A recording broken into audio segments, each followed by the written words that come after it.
สบายดีพ่อแม่พี่น้องมัดทุกหมองทุกบ่อนมาพบกันยามเช้าๆพี่น้องกับหมอบ้านนอกมื้อนี้สิลงวัดพี่น้องสิลงแป้นห่มยาให้ยาพในวัดนี่เพิ่นไข้ปอดขึ้นแต่มื้อวานแหละพี่น้องแล้วเฮาสิได้ลงไปห่มยาให้เพิ่นเนาะว่ากินยาอย่างเดียวมันกับบ่ลงปอดเพิ่นก็เลยเอายาลงไปห่มน้ำพี่น้องภาพกับบนจากนิ่งนะพี่น้องเป็นกระตุกกระตักก็อดเอาพี่น้องอดเบิ่งเอาพี่น้องเพิ่นจะนอนวัดผู้เดียวเนาะพี่น้องตอนนี้สิลงไปห่มยาให้เพิ่นพี่น้อยเพิ่นอยู่ในวัดห่มกับบ่ได้เอาเงินดอกห่มให้ยาพอห่มให้ซื่อๆพี่น้องราคายามันกับบ่แพงปานใดแล้วก็เลยบ่ได้เอานะพี่น้องก็ฝากกดไลค์กดแชร์ด้วยพี่น้องถ้าใครเห็นหมอบ้านนอกฝากกดไลค์กดแชร์กดติดตามพี่น้องตอนนี้กำลังลงวัดล่างสีขาวประตูวัดเลยพี่น้องพ่อกันอยู่กุฏิหรือว่าเขาแจกหมองเนี่ยพออยู่ไปแล้วพี่น้องตอนนี้ก็หอนวัดแล้วพี่น้องเนี่ยพอยังนอนอยู่พี่น้องห้าก็หอนวัดพี่น้องยังลุกไปได้เลย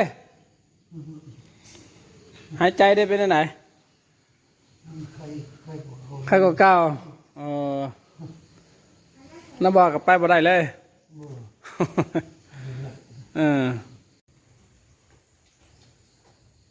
ท่านบำลงห้องมาอีกนี้แล้วกันบ่ไข่กับ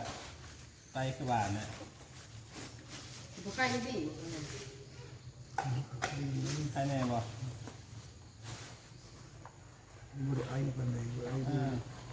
มันกับบอลงมาเดียวได้พอมันขึ้นแห้งเต๋อได้ท่านบอกไอ้แต่ที่ว่ามันก็ห้าวเช้าน่ะมาเช้าห่างได้มันขึ้นมันไอ้ได้ถ้าเตะมันนอนเอาหนีแล้วบอกพอเช้าอันนี้มันพังปอดถึงมากมันลืมตามาฟังเบิ่งมืออันนอนลูกว่าแม่ข้างแน่ลูกว่าข้างแดงหายผัดไล่มาเสือกนอนประจ้าปุ๊บเหนียวบดขึ้นเหนียว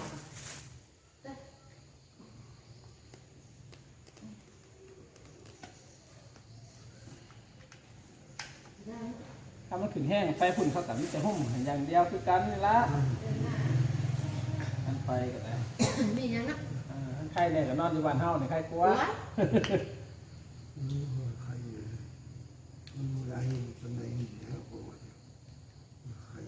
อิ่มเด็กไม่ต้องไปดอกเจ้าไก่พิศวรรณมวยเคลูกหลวงพ่อไปมวยแกหมูจะเอาไปกันเนาะหลวงพ่อไปกับไปกับนี่บุญมัดอยู่ห้องหมอน่ะแม่น่ะบ่กูเพื่อนนี่ซาตัวเองนะกูจะขาดแล้วข่อยนะแม่กูแห้งเต๊กอันเพื่อนให้นี่ยาห่มปอดเดี๋ยวเพื่อนนั่นแห้งเต๊กแล้วจะมันยังยาก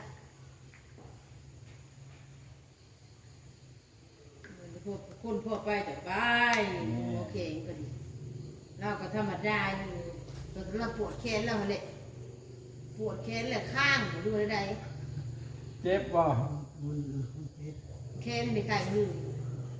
ไอ้เมื่อนวดให้เขาไปจับผมได้เขาบอก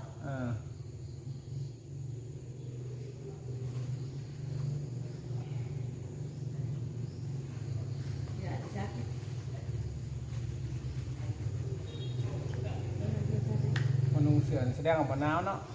มันกินยาเลยพี่เราพูดก็เกี่ยงมัน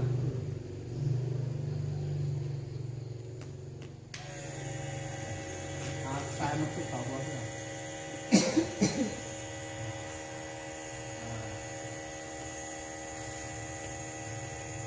ห่มปอดพี่น้องห่มปอดทางไดนอนหรือว่าขึ้นน่ะทางไดนอนไหนวะใครแน่บอก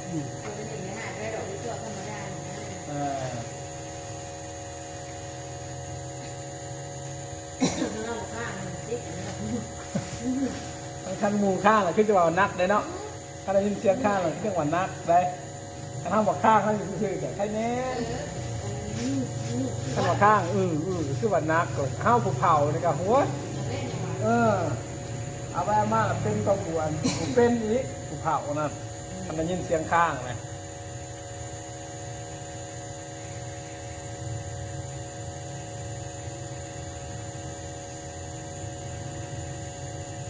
สูดหายใจเอา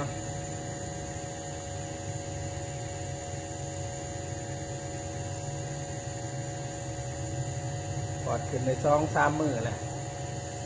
มันนี่ห่มปอดให้คำว่านี่ก็ห่มคืนนี่ก็ห่มพอได้นอน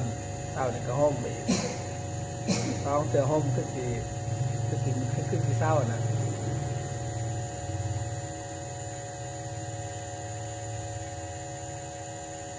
ใส่ยาห่มกินอย่างเดียวกับบลง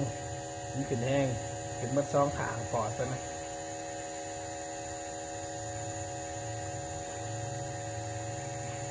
ใส่เบิ่งอุปกรณ์เครื่องห่มของเราแบบ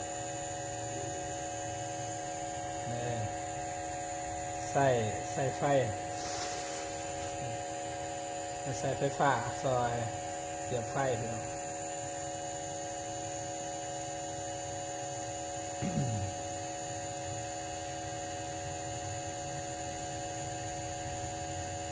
เล่นควันไหมนั่นแล้วพอเล่นควันพี่น้องควันห่มยาคนกันยังลิ้นไปปล่อยมาอยู่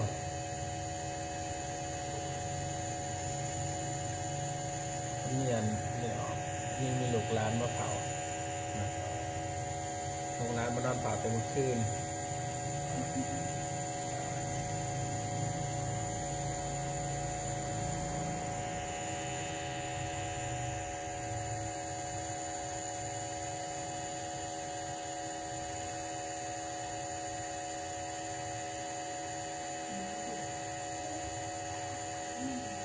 มันต้องเศร้าแม้ห่ม2 เสือห่มแล้วมันต้องเศร้าบ่เศร้าเป็นของยาคู่คือว่านะเหรอ แห้งกับบ่แห้งปานใดมันขึ้นแต่มันกำลังขึ้นนะเขาห่มก่อนวันบนถนักปานใดดอกสูบเอาฟันมา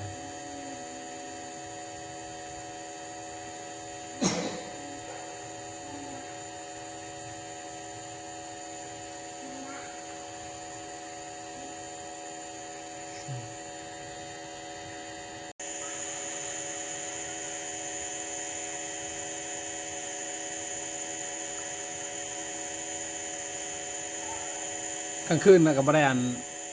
หนาวอ่ะหนาวยันว่าไข่ขึ้นในคันยันว่าไข่ขึ้นกลางคืนนอนในบ่ขึ้นหรือนอนนอกนี่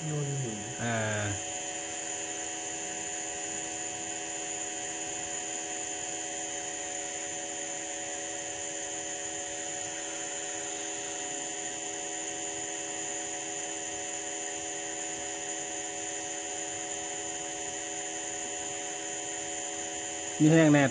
ตอนแรกหมดเลยไปนาบ่อยบ่ทางว้าบ่พังเบิงทันมีแห้งเจ็บแขนตะวันล่มมันนะบ่ข้างซ้ายบ่ข้างขวาพี่มันจนไข่ได้นี่เนาะไปเฮ็ดหยังเฮ็ดใส่แมวบ่เขามันล่มบ่เนื้อขอดเนื้อเนี่ยดึงมันเลยแทนกับรถตุกเลย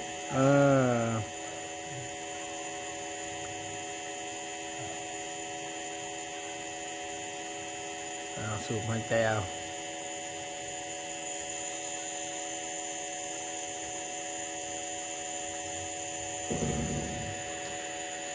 ห่มปอดขึ้นพี่น้องดวงพีปอดขึ้น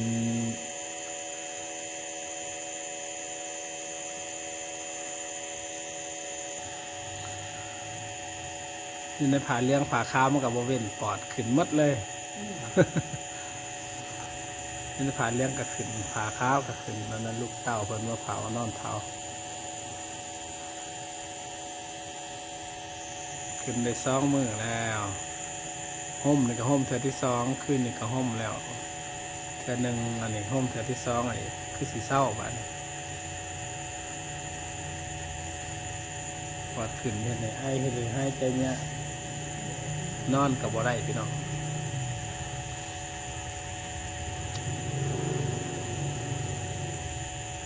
อากาศเย็นแล้วนี่แห้งเต็กให้ใจยะแห้งไอ้ขนมบ่ได้ห่ม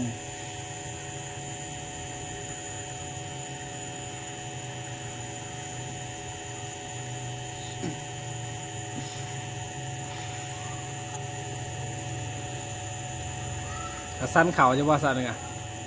ทัน เนี่ยน้ำบะยาคนเข่าคนน้ำ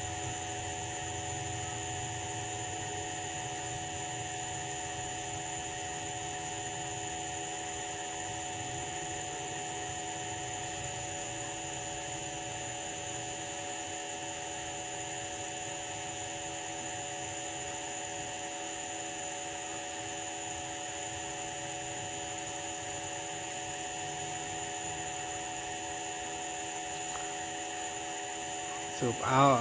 สูบเอาควันมันมาเศร้ากับที่ว่าไล่เติบแล้วนี่แห้งไล่เติบโฮมซองเขื่อแล้วมันต้องเศร้า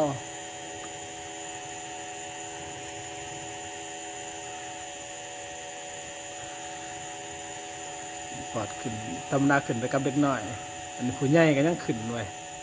อากาศมันหนาวแห้ง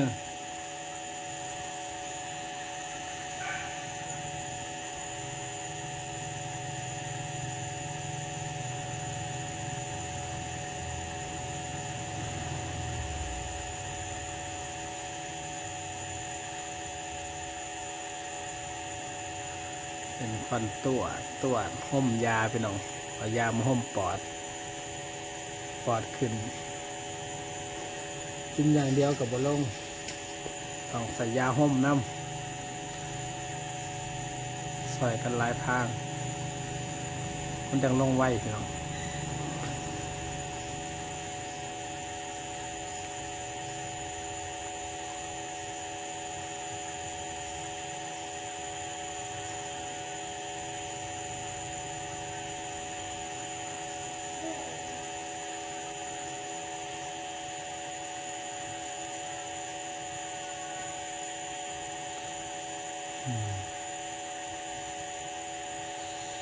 ใครก็มาบ้านร้ายเติบบ่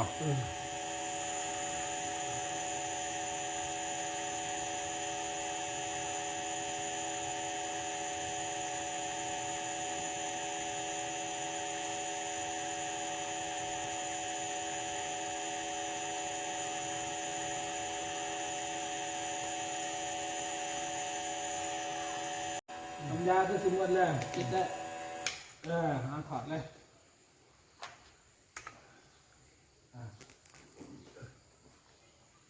หมดพอดีพี่น้อง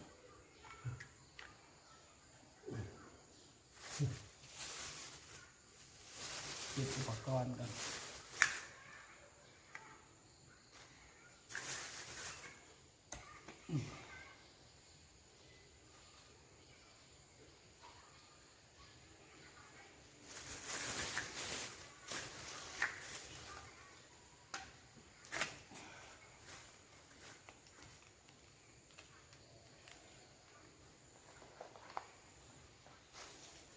ใครในขั้นจากห้องหนึ่งมือแรกการให้พอพิษโทรหาเด้อเพราะว่าอยู่ห้องหมอได้ลงเป็นย่ามที่เก่าท่านห้องดีกลางคืนตอนแรกที่เก่านะท่านว่าใครในจากห้องเพิ่มนะให้พอพิษแล้วมีเบอร์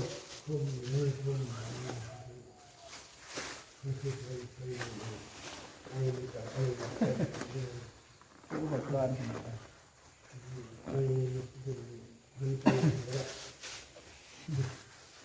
ให้เขาในกลิ่นให้ใจยากแล้วพี่น้องเรียบร้อยพี่น้องผมยาเป็นมุกนอนพักผ่อนบ้านเลยพี่น้อง